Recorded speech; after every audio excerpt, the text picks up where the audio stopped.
একটা তথ্য জানিয়ে রাখি যে সাকিব যেহেতু আরেকটা টাইম জোনে আছেন, সাকিবের এখানে এখন হচ্ছে রাত 12টা। সাকিব, আমি যদি ঠিক করে থাকি। না না, 2টা। রাত 2টা? ও রাত 2টা। সাকিব এতক্ষণ মানে আমরা উনার কাছে যা শুনেছি যে 2 মেয়েকে সময় দেওয়া এবং নানা কারণে উনার ব্যস্ত জীবনী যাচ্ছে। তারপর আমরা আমাদেরকে সময় দিয়েছেন, সাকিবকে অনেক ধন্যবাদ। তো সময় দেওয়াটা নিয়ে একটা ছোট গল্প আছে, গল্পটা আমি আপনাদেরকে একটু বলি। সাকিব আছেন সামনে। আমি অনেক মানুষকে ইন্টারভিউ করেছি আসলে জীবনে, বা অনেকে প্রশ্ন করেছি, কিন্তু সাকিব আল হাসান ব্যাপারটা এরকম আমার কাছে যে যখনই সাকিব আল হাসানের সঙ্গে আমার দেখা হয়েছে, আমি সাকিব আল হাসান একটা লম্বা ইন্টারভিউ করেছি আসলে 2016 সালে, প্রায় 3-4 ঘন্টা ধরে ইন্টারভিউ করে এটাকে 3-4 পর্বে টেলিভিশনে দেখানো হয়েছে। কিন্তু আমি সারাক্ষণই অনেক নার্ভাস ছিলাম। সাকিব আমাকে নার্ভাসনেস কাটাতে সাহায্য করেছে নানাভাবে, নানা কথা টথা বললে। এখনও আমি যথেষ্ট পরিমাণে নার্ভাসই আছি। এবং সাকিব যখন রাজি হলেন যে হ্যাঁ আমাদের সঙ্গে উনি কথা বলবেন, তখন আমার মনে আছে যে আমাদের প্রযোজক আরাফাত এবং আমি এটা নিয়ে আলোচনা করতেছিলাম এবং বলতেছিলাম যে সাকিব রাজি হওয়া মানে আমাদের জন্য এটা অনেক বড় ব্যাপার। কতক্ষণ পরে আমার কাছে একটা মেসেজ আসলো যে সাকিব আল হাসান তো আমাদের কাছে জানতে চেয়েছেন যে আমরা এর জন্য কত টাকা দিব। আমরা মোটামুটিভাবে আমাদের হজম হয়ে যাওয়ার অবস্থা যে আমরা তো সাকিব আল হাসানকে টাকা দেওয়ার মতো অনুষ্ঠান এটা না। তারপর আমরা বললাম যে একটা টোকেন টাকা আমরা দিই। সাকিব আল হাসান বলছেন যে হ্যাঁ টোকেন কোনো অসুবিধা নেই, কিন্তু টোকেন টাকাটা দিতে হবে সাকিব আল হাসান ফাউন্ডেশনকে, যেই সাকিব আল হাসান ফাউন্ডেশনটা সাকিব আল হাসান চালান এবং সেটা দিয়ে বিভিন্ন মানুষকে সাহায্য করে থাকেন। এবং সাকিব সেই ফাউন্ডেশনের ব্যাপারে কতটা প্যাশনেট সেইটা বোঝানোর জন্য আমি আসলে এই গল্পটা একটু বললাম। তারপর আমরা সাকিব আল ফাউন্ডেশন সম্পর্কে সাকিব আল হাসানের থেকে একটু শুনতেও চাই।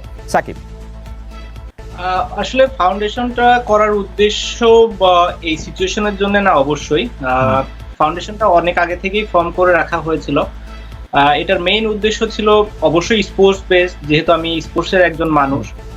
সো এটার ফার্স্ট টার্গেট ছিল যে স্পোর্টস নিয়ে কাজ করা, একাডেমি কিংবা অসচ্ছল ক্রীড়াবিদ তাদের নিয়ে কাজ করা। যেহেতু আমার আসলে ওভাবে সময় হয়ে উঠছিল না, তো এটা নিয়ে আসলে ওভাবে কাজ করা হয়নি। এটা নিয়ে আরো 2টা প্ল্যান আছে, যেটা হচ্ছে যে এডুকেশন এবং হেলথ, এই 2টা সেক্টরেও এই ফাউন্ডেশনটা নিয়ে আসলে কাজ করার ইচ্ছা ছিল। সো এই বেসিক্যালি এই 3টা সেক্টর নিয়ে কাজ করার ইচ্ছাতেই এই ফাউন্ডেশনটা তৈরি করা হয়। বাট এটা কখনো আত্মপ্রকাশ করেনি কিংবা এটার কোনো কাজও করা হয়নি, সত্যি কথা বলতে। কারণ আমার ইচ্ছা ছিল যে যখন করবো আসলে খুব ভালোভাবেই করবো।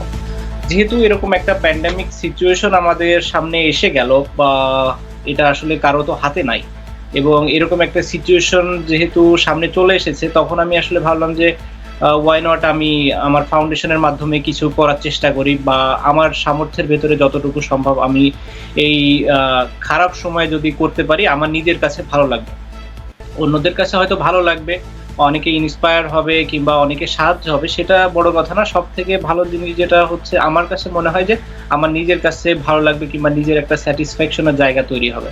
তো এই কারণে আসলে এই তাড়াহুড়া করে আসলে এটার আত্মপ্রকাশ করা, তা না হলে এটা আসলে ছিলই ফাউন্ডেশনটা, বাট কখনো ওভাবে আত্মপ্রকাশ করেনি। সাকিব, একটা জিনিস আমি একটু জানতে চাই যে এই বছরের শুরুতে না 2-3 মাস আগে আমি যদি বলি, ইয়া পাওয়ার আগে আপনার একটা ব্যবসা প্রতিষ্ঠান নিয়ে অনেক রকম কথা হয়েছিল। তখন আপনি একটি বড় ব্যাখ্যাও দিয়েছিলেন যে আসলে এই ব্যবসা প্রতিষ্ঠানগুলি তো সব আপনার পক্ষে এরকম করে দেখা সম্ভব না, প্র্যাকটিক্যালি এইটার মধ্যে আসলে আমরা আশাও করি আপনি এটা দেখবেন। কিন্তু আপনি যেসব ব্যবসা বাণিজ্যে আপনার নাম ব্যবহার করা হচ্ছে বা আপনি যেগুলিতে জড়াচ্ছেন, সেগুলি আপনাকে আসলে বড় একটা চাপের মধ্যে ফেলছে কিনা? মানে আসলে তো ব্যবসা খুব সরল কথা না, বা আপনি একটা খুব ব্যবসায়ী মানসিকতার লোক কিনা সেটাও আমি খুব ভালো বুঝতে পারি না আসলে। আসলে যেটা হচ্ছে যে মানে আমি যখন ব্যবসার ভেতরে ঢুকবো কিংবা ব্যবসা নিয়ে চিন্তা করব, তখনই এইগুলো নিয়ে আসলে বলা সম্ভব। একটা জিনিস যেটা হচ্ছে যে হ্যাঁ, যেগুলোর সাথে আসলে আমার নাম আছে, অবশ্যই আমার সেখানে রেসপন্সিবিলিটি আছে কিংবা থাকবে, এটা স্বাভাবিকই। এবং সেই জায়গাটাতেও আসলে আমার শিক্ষা নেওয়ার বিষয় আছে যে এইগুলা কিভাবে আরো বেটার ওয়েতে রান করা যায়, কিভাবে আরো অর্গানাইজড ওয়েতে রান করা যায়, এবং কোনো ল্যাব ছাড়া কিংবা কোনো গাফিলতি ছাড়া যেন সব কাজগুলো সম্পন্ন হয়, সেটা কিভাবে ঠিক করা যায়, সেটাও অবশ্য আমার দায়িত্বের ভেতরই পড়ে। সাকিব, আরেকটা জিনিস আছে, আপনার বন্ধু দীর্ঘকালের, আমি যদি বলি যে আপনারা একসাথে অনেক লম্বা সময় খেলেছেন, তামিম আমার কাছে মনে হয় যে বাংলাদেশে যে কয়জন আমরা দেখেছি যে টেলিভিশনে উপস্থাপনা করেন, তার মধ্যে তামিমকে আমার অসাধারণ মনে হচ্ছে। যে অসাধারণ উপস্থাপনা করছেন, অসাধারণভাবে খেলোয়াড়দের সঙ্গে কথা বলছেন। ইতিমধ্যে মাহমুদুল্লাহ রিয়াদ, মুশফিক, মাশরাফি, কাল কিছু সিনিয়র ক্রিকেটারের সঙ্গে কথা বলেছেন। আপনার সঙ্গে আপনি সেগুলি দেখেছেন কিনা, আপনার সঙ্গে তামিমের এরকম কথা হওয়ার কোনো জায়গা আছে কিনা, এটি একটু বলে আমি মূল প্রসঙ্গে আসি, যেটি বলতে চাইছি। আমি পর্ব যদি বলেন তাহলে মনে হয় দুইটা পর্ব দেখা হয়েছে, যেহেতু আসলে টাইমের ডিফারেন্স থাকে, পরে অবশ্যই ইউটিউবে দেখা যায়, এবং যে দুইটা পর্ব দেখা হয়েছে আসলে পরে ইউটিউবেই দেখা হয়েছে। যেটা হয় যে আসলে দুই মেয়েকে সামলানোর পরে যতটুকু সময় থাকে চেষ্টা করি নিজেকে কিভাবে দেয়া যায়। বাচ্চা দুইজনই এখন ঘুমের অবস্থায় আছে, দুই বাচ্চাই মানে ঘুমিয়ে পড়েছে। তো যদিও ছোট বাচ্চা উঠে যাবে, ও হয়তো নেক্সট 1-2 ঘন্টার ভেতরেই উঠে যাবে। নর্মালি প্রতি 3 ঘন্টা পর পর উঠে খাই, ডাইপার চেঞ্জ করতে হয়, এবং তারপরে আবার যায়, ঘুমাই যায়। তো এই কারণেই একটা ব্রেক আসে, এই কারণে আসলে টাইমটা আপনার সাথে ওইভাবে অ্যাডজাস্ট করা। আচ্ছা, তো এইটা ফ্যান্টাস্টিক। আমি যেটি বলতে চাইছিলাম, তামিম যাদের সাথে কথা বলছেন, মানে মুশফিক, রিয়াদ, মাশরাফি কিংবা নতুন খেলোয়াড়দের মধ্যে তাসকিন বা রুবেল, তাদের সব কথোপকথনে বা সব আলোচনায় কিন্তু আলাদাভাবে আপনার কথা আসছে। মানে আপনার যে প্রভাব বা আপনার যে আপনাকে যে মিস করা, আপনাকে যে মনে করা, সেটি কিন্তু একটি বিশাল জায়গা থেকে আছে আমাদের যারা খেলোয়াড়। কারণ আপনি দেখবেন আলাপ হচ্ছে মাশরাফি এবং তামিমের মধ্যে, প্রশ্ন হচ্ছে তামিম মাশরাফিকে প্রশ্ন করছেন যে আপনি এটা এখানে কেন করছেন বা এই ডিসিশন কেন নিচ্ছেন। মাশরাফি কিন্তু আপনার কথা আলাদা করে বলছেন এবং সেখানে আপনার ক্যারেক্টার আমরা কিছুটা বুঝতে পারছি। তো আপনার যে এই সময়টা, যে সময়টার মধ্যে আপনি আসলে ক্রিকেট খেলতে পারছেন না, এই সময়টা আপনি কিভাবে কোপ আপ করছেন, যে মানে দলের ভেতরে বাইরে আপনার যে অবস্থান সে সব কিছু মিলিয়ে? সিচুয়েশন তো অবশ্যই আমার জন্য খুবই ডিফিকাল্ট, টাফ, বাট একটা দিক থেকে ভালো, মানে খারাপের ভেতরে আমি সবসময় ভালো কিছু খোঁজার চেষ্টা করি। মানে কোনো সময় যত খারাপ সিচুয়েশন থাকে আমি চেষ্টা করি যে ওখান থেকে ভালো কোনো একটা জিনিস নেয়ার। তো এর ভেতরে ভালো জিনিস হচ্ছে, যেহেতু ওয়াইফ প্রেগনেন্ট ছিল, লাস্ট মোমেন্ট ছিল, ওই সময় পাশে থাকাটা খুব ইম্পর্টেন্ট। তো যেটা এবার থাকতে পেরেছি, প্রথম সন্তানের সময় থাকতে পারিনি, সো এটা একটা ভালো দিক।